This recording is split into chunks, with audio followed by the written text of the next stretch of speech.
je zadnji dan škole, kakav je osjećaj?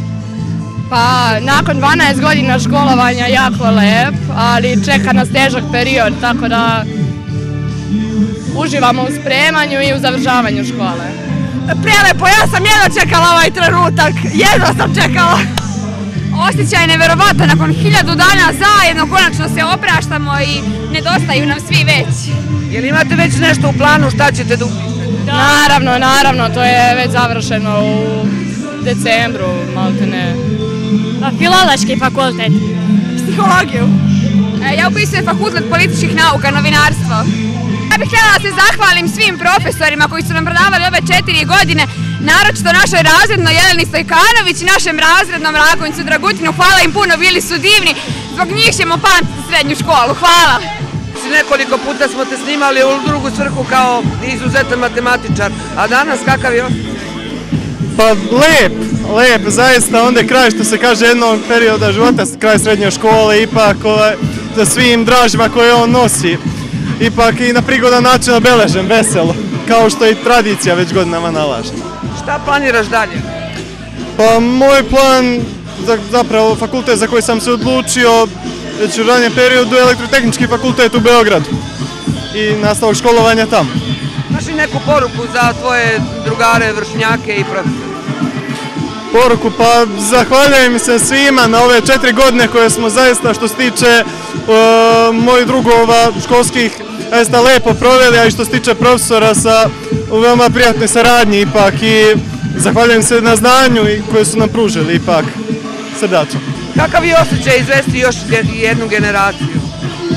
Osjećaj je divan kao i svaka generacija. Poseban trenutak, prekretnica u njihovim životima i meni je posebno drago što uvek imam udela u odrastanju svake generacije, pa i ove. Opet svaka ima neke svoje specifičnosti, neke svoje posebnosti. Koji ste im savjet dali kada su završili? Savjet da veruju u sebe, da ništa nije nemoguće, rad, trud, ipak se isplati.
Tako, nama igrači, svaka čast.